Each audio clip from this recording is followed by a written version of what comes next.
Hey team, okay, so today I'm going to take you through ways that you can get a solid core. Now, it's really important that when we're talking about core work, I'm not talking about just your abdominals here on the front, we're actually talking about the whole midsection. So everything from the glutes to the hip flexors, the abdominals, the obliques, our lower back extensors, because these are all going to work in unison when we're doing movements to help stabilize our midsection and our trunk. Okay, now quite typically when people are doing a lot of ab exercises, and the first go-to in the basic level of fitness is to go into crunches and laying on the floor and doing different types of crunches. This actually leads to back pain, and there's a reason, because actually we're not actually getting the right core engagement and not using the right techniques to get our body into the right position. So I'm going to start with that and show you precisely how we can start to do that. So first thing you're going to do is I'm going to take you through the Hollowbody. Okay, you're going to get a band, and I want you to put it down onto the floor. We're going to lay down just nice and relaxed on the floor. Now you'll notice that when I'm laying down that I'm getting a little bit of a rib flare here, okay? My hips are off the ground, and we can test all of this because you can see that when I pull the band moves left to right. Now what we want to do is we want to work on getting that core engagement. Now when we have this extension through the spine, I can't get a true ab engagement. So I want you to tuck those ribs in, okay? And even so, pull the shoulders up off the ground a little bit. That's going to help me stop the ribs from flaring, okay? And you'll notice that I'm also getting, it's called an anterior pelvic tilt. So where I've got this natural curve in the spine, I'm also driving the hips and driving the lower back down. So the hips are up, the ribs now are tucked in so there's no flare, and you'll feel immediately that you're getting the ab engagement right the way from the top and through. Now, once we've got those shoulders up off the ground, the next thing, or the ultimate position of this movement, would be to lift the legs while keeping this down. Now we're using the band to see that when I tug this, I'm keeping the solid engagement. So holding down, now we can even lift the hands behind the head to make it a bit more challenging. Okay, but if this is too much, then you're going to reset, and you can just start firstly with shoulders up off the ground, getting that solid engagement down to the floor. Okay. Second one would be to lift the legs, or we can bring the knees in, keep driving your lower back down to the floor. Okay, this is the first part of it. Now, you're going to feel quite quickly just by using this as an isometric exercise, so holding it for a long time, that it really lights up your core. Now, if we were to reverse that, we can use the Hollowbody, we can use it in gymnastic movements, we keep using it to keep that midline nice and stable. Another one that you can immediately transfer it to is the spider plank. So I'm going to reverse my palms. I'm going to try to give you a bit of a sideways angle here. I'm going to go feet nice and wide and toes facing down, bit of a forward lean.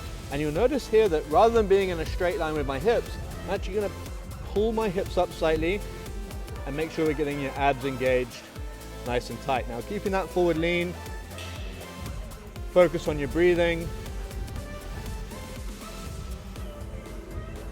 Good, nice. So there's different ways that you can use the Hollowbody to progress your ability to engage your core. Now the reason why that when people are doing crunches they're hurting their back is that they were keeping that natural space under the back. So we're crunching and then we're releasing, we're getting that rib flare. However, like with the bicycle, if I was to drive my ribs down and keep the anterior pelvic tilt, as I go across, I still have that lower back space is gone. I'm driving it down to the floor, whether that be for crunches, that lower back space is gone. I'm really then inflicting on the abdominals only to get the movement that we want. We're not working the lower back. Now this is the key positioning and alignment that you want to get the best out of that movement.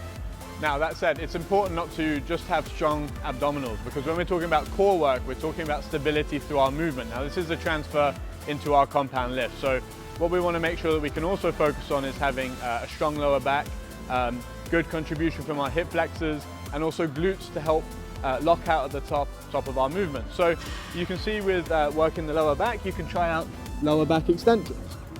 Okay, so we're working those lower back extensors. Okay, and this is going to help get strong flexion. You can do it on the GHD machine where we're doing the folds through the hips.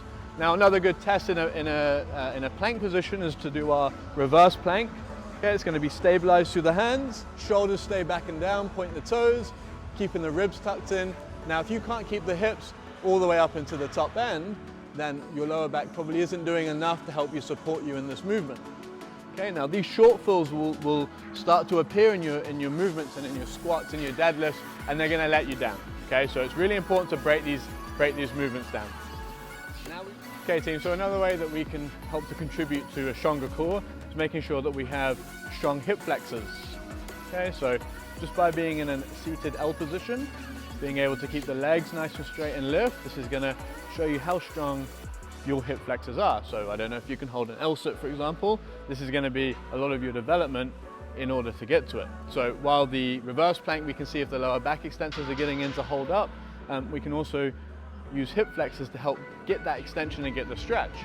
Now equally, you'll find that a lot of people that when they're doing a plank, like a forearm plank, they're not actually doing it fully correctly in the sense that they're not holding tension. So we want shoulder over elbow, bit of flexion in the toes, so I'm pushing back on the heels. When you push back on the heels, that's going to help to engage your quads. We want a nice straight back. I'm squeezing the chest or my armpits together, okay, and I'm keeping obviously my abdominals tight, ribs tucked in.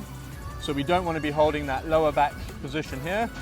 Remove the rib flare, keep the glutes tight, anterior pelvic tilt, and straight line. This is the same if we're in a push-up plank. Nice straight line head to toe. This is the top end of your push-up, so it's important to maintain a strong position.